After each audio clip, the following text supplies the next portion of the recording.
Welcome to our Veterans Day program at Gibbon Public Schools. My name is Madison along with Wilfredo. Today we'll be interviewing Mr. Joe Rayburn, a Vietnam War veteran. Mr. Rayburn, it is a pleasure to have you with us today. Thank you. We'll be asking you a few questions about your time in Vietnam and a few interesting facts about the Vietnam War. Okay. Mr. Rayburn, could you tell us about your family? When were you married and how many children or grandchildren you have? Well, I've been married 46 years. I have 2 sons and 5 grandsons. Mr. Rayburn, could you please tell us how old you were when you joined the military? I was 19 when I was drafted. Please tell us where you did your basic training and advanced individual training in the United States. I was 8 weeks in advance in just basic training, and then 8 more weeks in advanced infantry training. Did you immediately deploy to Vietnam after your training, or did you serve in the United States for a period of time? No, I had 2 weeks of leave, and then I went to Vietnam. When you were deployed to Vietnam, how did you arrive? In a ship or an airplane? What was your first impression of Vietnam upon arriving in the country? I flew over in airplanes, 4 stops to get there, and when they opened the doors after we landed in Vietnam, it smelled musty, and you immediately began to sweat. It was that hot. Mr. Rayburn, can you explain what part or name of a nearby town in Vietnam you were stationed in? Okay, the closest village was called Cu Chi, and it's about 30 miles northwest of Saigon. What was the climate like in Vietnam? During the rainy season, what types of problems would soldiers experience? The water was too deep to walk through sometimes, and they couldn't get vehicles to us, so we flew most every place in helicopters, and we waded in the water, got jungle rot on our feet. I mean, your feet would get all white and yucky, and when we were out in the field, we would wade in water as deep as we could wade sometimes this deep, and try to hold your rifle out of the water.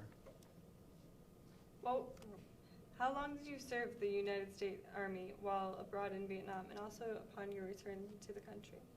My total was 21 months in the service. I was 1 year and 2 days in Vietnam. Was supposed to be there 1 year, but they lost my orders the day I was shipped. My luggage shipped home without me, and I came along 2 days later. Never found my luggage. Can you explain to us your job at MOS while serving in Vietnam? Please tell us your rank upon being discharged from the military. Okay, I was in the infantry. I was a specialist 4th class. That my pay grade was Spec 4 when I got out. And while I was in the infantry, I was in a rifle company for 6 months, and then I was in headquarters company for 6 months. Can you remember or share with our audience any memorable experiences you had in Vietnam? Oh, I had lots of them. I saw lots of blood and guts there and brains, but the story I guess I like to tell the best is the day that I got wounded. We walked through a pineapple patch, and the pineapples were still green. You couldn't eat any. We found a large underground facility that was both a Viet Cong hospital and headquarters, and it was under a little high spot in the paddies. And upon finding that, they sent tunnel rats down into the ground and found that there were a lot of people in there. So they called for the engineers to come and blow this little mound up. After that, we set up a perimeter around the place, around this deal, to try to hold the Viet Cong out that are in the streams and whatever, and also to hold these people that are in this underground complex in. Well, in the night, they began to filter out, and there was all kinds of commotion from time to time, and you could hear them running, and one of them came running behind my foxhole and stumbled about 5 yards behind my foxhole. But he was inside our perimeter, so I couldn't shoot. But he was laying there catching his breath, and I could hear him breathing. And pretty soon he jumped up and he took off, and I was going to shoot, but he turned and went the other way, went out the perimeter and the other side, and they shot him nearly in half with an M60 machine gun. They recovered his body the next morning. But later in the night, it's when my part came in. I was sitting up on the edge of our foxhole that we had dug in a peanut field, and the other partner that was with me, his name was Barnes. He called himself Bad News Barnes. He thought he was pretty mean. But anyway, he was sleeping, and so I got out of the hole and sat on the side. And from time to time, we would hear the Viet Cong running out of our perimeter on the other side and and down a little stream that was out in front of us, 20 yards or so. And they made a lot of noise, and we could hear them talking and yelling and whatever. But it got kind of quiet, and I was sitting on the side of the hole, and I heard a thud just to the left front of me. And it took me about a second to realize they had thrown something at me. As it turned out, it's a hand grenade. But when I realized that's what it was going to be, I rolled backwards, head first into the hole, and landed on Bad News Barnes. But my feet didn't get into the hole, and when the grenade that they threw at us exploded, I got 4 pieces of hand grenade shrapnel in my left leg, in the backside of my left leg. And then I hollered over to the next hole to the right where my machine gunner was. I said, "Womack, I'm hit." And he didn't answer.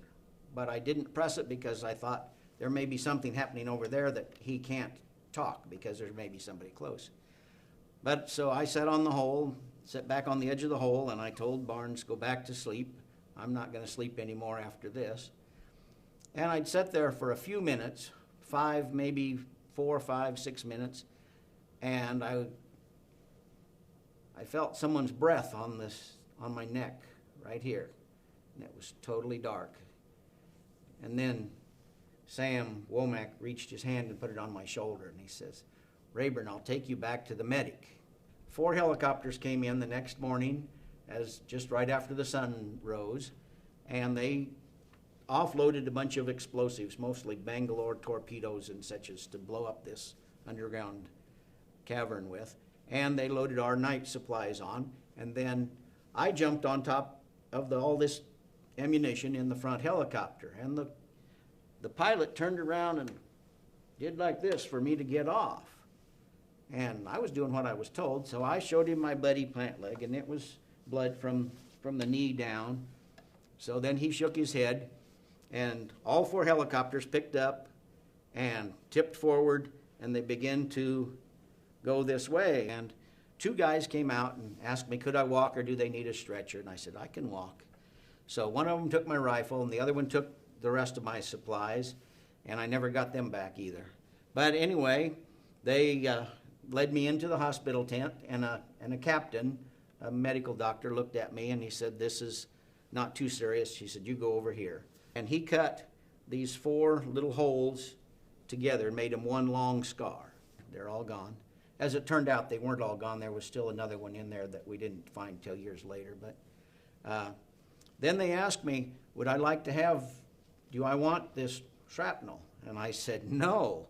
And they threw it in a big 55-gallon plastic barrel, and I heard it hit the side. And as soon as it hit the side, I thought, I wish I'd have kept that for a souvenir. And he stitched me up, and they sent me off to the hospital, and I stayed in the hospital 2 weeks till they knew that there'd be no infection. And then I went back to light duty, and back to my rifle squad. And then it was during that time that I was with the rifle squad, that I was associated with the rifle squad for 7 months, even though I was only a member for 6 months. And they had 15 men killed and 1 captured out of 10. We started with 10, and with the replacements and the original ones, only 2 of the original 10 came home alive, and I was one of them, and Sammy Womack was the other that came home alive. So that was the best 2 days of my tour of Vietnam. Ms. Rayburn, we truly appreciate your time and sharing with us your experiences and memories about the Vietnam War.